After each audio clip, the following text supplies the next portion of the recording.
পাবনায় ঝুঁকিপূর্ণ ভবনে চলছে পৌরসভার কার্যক্রম, অথচ ভবনটি পরিত্যক্ত ঘোষণা করেছে গণপূর্ত বিভাগ।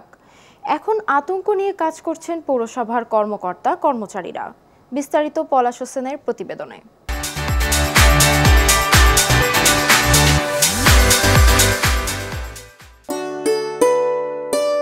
পাবনা পৌরসভা ভবনটি দৃষ্টিনন্দন হলেও ঝুঁকিপূর্ণ।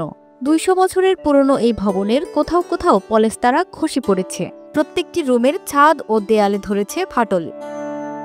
পৌর এলাকার প্রায় ২ লাখ নাগরিকের সেবা চলছে ঝুঁকিপূর্ণ এই ভবনেই। পৌর কর্মকর্তা ও কর্মচারীরা ঝুঁকিপূর্ণ ভবনে বসে আতঙ্ক নিয়ে দিচ্ছেন নাগরিক সেবা। আমাদের যে ভবনটা আছে পৌর ভবন, সেটা অনেক জরাজীর্ণ এবং ঝুঁকিপূর্ণ। তা আমরা চাই যে এটা একটা নতুন আধুনিক এবং সুন্দর একটা পৌর ভবন আমাদের এখানে নির্মাণ হোক, এটাই আমাদের চাওয়া।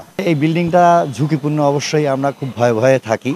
আমরা মনে করেন যে কখন ওই চটা ভেঙে পড়ে, মানে এরকম ভয়ে থাকি। আর ধরেন এখন তো বাংলাদেশে অনেক সময় ভূমিকম্প, সেটাও মনে করেন যে একটা বিপজ্জনক ব্যাপার। রয়েছে আরও সমস্যা। পৌরসভার কর্মচারীরা বলছেন, রাস্তা থেকে ভবন নিচু হওয়ায় সামান্য বৃষ্টিতেই পানি উঠে যায় নিচতলায়। এতে ডিজিটাল সার্ভিস সেন্টার, কম্পিউটার ও বৈদ্যুতিক সরঞ্জামের ক্ষতি হচ্ছে অনেকদিন ধরেই। এমনকি শর্ট সার্কিটের ঘটনাও ঘটে মাঝে মাঝে। অন্যান্য জেলাতে যে পৌরসভাগুলো আসলে আছে, আমরা চাই আমাদের পৌরসভা ওরকম একটা রোল মডেল পৌরসভা, যেহেতু ফার্স্ট ক্লাস পৌরসভা, আমরা চাই আমাদের পৌরসভাটা রোল মডেল পৌরসভা হয়ে উঠুক।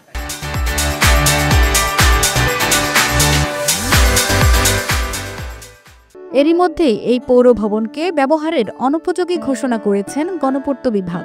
আধুনিক ভবন নির্মাণের জন্য পৌর কর্তৃপক্ষ আবেদন করেছেন সংশ্লিষ্ট দপ্তরে। এই ভবনগুলি আজ থেকে প্রায় 50 বছর পূর্বে নির্মাণ করা হয়েছিল। বর্তমানে এই ভবনগুলির অনেক জায়গাতে কলামগুলি ফেল করে গিয়েছে। পাবনা পৌরসভা একটি জেলা সদরের পৌরসভা, সেই হিসাবে আমরা আশা করি যে পাবনা পৌরসভার যে জায়গা রয়েছে তাতে এখানে একটি সুন্দর মানে অত্যন্ত দৃষ্টিনন্দন একটি পৌর ভবন নির্মাণ করা সম্ভব। এই অবস্থায় পৌর সেবা নিতে আসা নাগরিকরাও আতঙ্কে রয়েছেন। সবাই এখানে সেবার জন্যই আসে, কিন্তু এখানে এসে মাঝে মাঝে যে ভূমিকম্পের অবস্থাটা হয়, এই ভূমিকম্পের জন্য মনে হয় আমাদের এই একটা অবস্থা খারাপ হয়ে যাবে। তো আসলে এই জন্য আমার মতামত যে যদি সরকার এটা খুব দ্রুত আপনার উন্নতির জন্য আগ্রহটা প্রকাশ করে, এটা আমাদের সবার জন্য ভালো হবে। ভবনটির আধুনিকায়নের চেষ্টা চলছে বলে জানান পাবনা পৌরসভার শীর্ষ এই কর্মকর্তা। যখন রানা প্লাজা ধ্বংস হয়, তখনই 2012 সালে তৎকালীন সরকার প্রধান বা কর্তৃপক্ষ সারা বাংলাদেশে যত ঝুঁকিপূর্ণ ভবন আছে এগুলো চিহ্নিতকরণ এবং সেগুলো একটা তালিকা করে অলরেডি গভর্নমেন্টের দপ্তরে জমা আছে। সেই হিসাবে আমাদের পাবনা পৌরসভাও মিলিং এর মধ্যে এটা তালিকায় অন্তর্ভুক্ত হয়ে গেছে।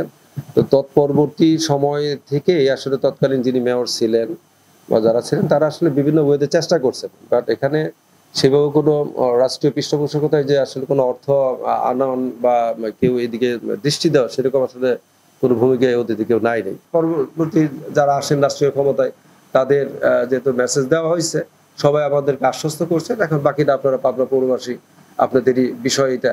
আমি আমার হোম ডিস্ট্রিক্ট গাজীপুর, আমি এখানে আসছি বদ্যি সূত্রে। এখন হয়তো আবার বদ্যি হয়ে অন্যত্র চলে যেতে পারি, কিন্তু যতক্ষণ আসি ততক্ষণ পর্যন্ত পৌরসভার জন্য সর্বোচ্চ চেষ্টা করে যাব। দ্রুত এই সমস্যার সমাধান চান পৌরবাসী।